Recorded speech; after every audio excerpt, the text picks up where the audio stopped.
கடந்த சில நாட்களாகவே பிஎஸ்என்எல் இதை தான் அதிகமாக கேள்விப்பட்டிருப்பீங்க. ஜியோ, ஏர்டெல், விஐ போன்ற தனியார் நிறுவனங்களுடைய ரீசார்ஜ் பிளான் எல்லாமே இன்க்ரீஸ் செய்யப்பட்டதால பிஎஸ்என்எல் நெட்வொர்க்குக்கு மக்கள் மாறலாம் அப்படின்ற மனநிலைக்கு வந்திருக்காங்க. நிறைய பேர் மாறிட்டும் வராங்க. இதுக்கு நடுவில் டாடா பிஎஸ்என்எல்லோட டைப் வைக்கிறது, பிஎஸ்என்எல் எலான் மாஸ்கோட டைப் வைக்கிறது, இப்படின்ற தகவல்களும் கேள்விப்பட்டிருப்பீங்க. இது எல்லாம் எந்த அளவுக்கு உண்மை இருக்கு அப்படின்றதையும், முக்கியமா யாரெல்லாம் பிஎஸ்என்எல் சிம்மை இப்போதைக்கு யூஸ் பண்ணலாம் அப்படின்றத பத்தியும் இந்த வீடியோல பார்த்துடலாம். முதல்ல டாடா பிஎஸ்என்எல்லோட டைப் வச்சிருக்காங்களா பார்த்தோம்னா வச்சிருக்காங்க.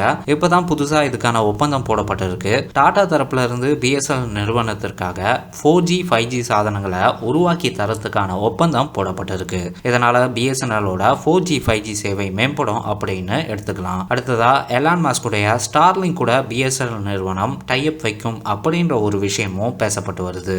இது எந்த அளவுக்கு உண்மை பார்த்தீங்கன்னா, பிஎஸ்என்எல் நிறுவனத்திடமிருந்து அதோட தரப்புல இருந்து இதை பத்தி எதுவும் உறுதியான தகவலை தெரிவிக்கல. ஆனா எலான் மாஸ்குடைய ஸ்டார்லிங்க் நிறுவனம் பிஎஸ்என்எல் நிறுவனத்துடன் இணைந்து செயல்பட இந்தியாவில் ஆர்வம் காட்டி வருவதாக தகவல்களை பெறப்படுது. இந்தியா மிகப்பெரிய மக்கள் தொகை கொண்ட நாடு அப்படின்றதுனால எலான் மாஸ்க் இதன் மூலமா மிகப்பெரிய மார்க்கெட்டை உருவாக்க முடியும் அப்படின்றதுனாலையும் பிஎஸ்என்எல் நிறுவனத்துடன் இணைந்து சேட்டலைட் இன்டர்நெட் கனெக்ஷனை கொடுக்க ஆர்வம் காட்டி வராங்க. ஆனா இதுக்கு இந்திய அரசாங்கம் இன்னும் அனுமதி தரல. இந்திய நாட்டுடைய சில முக்கிய பாதுகாப்பு அம்சத்தின் காரணத்தால அனுமதி அளிக்கப்படல அப்படின்ற தகவல் வெளிவருது. சரி, லாஸ்டா யாரெல்லாம் பிஎஸ்என்எல் சிம் யூஸ் பண்ணலாம், யாருக்கெல்லாம் பிஎஸ்என்எல் சிம் யூஸ்ஃபுல்லா இருக்கும் அப்படின்றத பத்தியும் பார்த்துடலாம். வேலை விஷயமா டேட்டா யூஸ் பண்ண போறீங்க, இல்ல உங்க பர்சனல் விஷயமா அதிகமா டேட்டா யூஸ் பண்றீங்க, இன்டர்நெட் சம்பந்தமான விஷயத்துல தான் உங்க வேலை எல்லாமே அடங்கியிருக்கு, இல்லனா நீங்க டைம் பாஸ் பண்றது இன்டர்நெட் தானா அப்படின்னா உங்களுக்கு பிஎஸ்என்எல் சிம் இப்போதைக்கு வேலைக்கு ஆகாது. காரணம் பார்த்தீங்கன்னா, இப்போதைக்கு பிஎஸ்என்எல் நெட்வொர்க் இன்டர்நெட் ஸ்பீடுன்றது ரொம்ப ஸ்லோவா இருக்கு. ஒரு சில இடங்கள்ல நெட்வொர்க் கிடைக்க மாட்டுது, அப்படியும் கிடைச்சாலும் இன்டர்நெட் ஒர்க் ஆக மாட்டுது. என்னதான் பிஎஸ்என்எல் நிறுவனம் 4G 5G சிம்களை கொடுத்தாலும் இன்டர்நெட் ஸ்பீடுன்றது சுத்தமா இல்ல.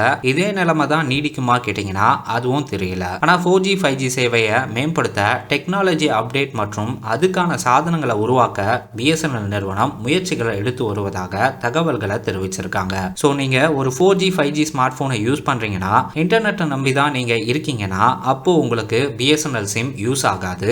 ஆல்ரெடி யூஸ் பண்றவங்களுக்கு தெரியும். ஏன்னா அதுல இன்டர்நெட்ன்றது இப்போ அந்த அளவுக்கு ஸ்பீடா கிடைக்கல. மற்றபடி பிஎஸ்என்எல் சிம்மை நீங்க ஒரு பேக்கப் சிம்மா யூஸ் பண்ணலாம். இதுல யாருக்கெல்லாம் பிஎஸ்என்எல் சிம் ரொம்ப யூஸ்ஃபுல்லா இருக்கும் பாத்தீங்கன்னா, இன்டர்நெட் யூஸ் பண்ணாம இருக்கிறவங்க, வெறும் இன்கமிங் அவுட் கோயிங் கால் மட்டும் அட்டன் பண்ணா போதும் இருக்கிறவங்க, இன்டர்நெட் பத்தி தெரியாம இருக்கிறவங்க, இன்னும் பட்டன் போன் யூஸ் பண்றவங்க, வீட்டில் இருக்கிற வயசானவங்க, இவங்களுக்கெல்லாம் பிஎஸ்என்எல் சிம் யூஸ்ஃபுல்லா இருக்கும். இதுல அவங்களுக்கு ஏத்த மாதிரியான ரீசார்ஜ் பிளானும் இருக்கு, அது கம்மியாகவும் இருக்கு. வெறும் இன்கமிங் அவுட் கோயிங் காலை மட்டும் வந்தா போதும் அப்படின்னா உங்களுக்கு பிஎஸ்என்எல் சிம் கரெக்டா இருக்கும். பிஎஸ்என்எல்ல நிறைய லாங் டைம் பிளானுக்கான ஆஃபர் எல்லாம் கொடுக்குறாங்க. ஆஃபர்ல 2GB வரையும் அவங்க டேட்டா கொடுத்தாலும் அதுக்கான இன்டர்நெட் ஸ்பீடுன்றது சுத்தமா இல்ல.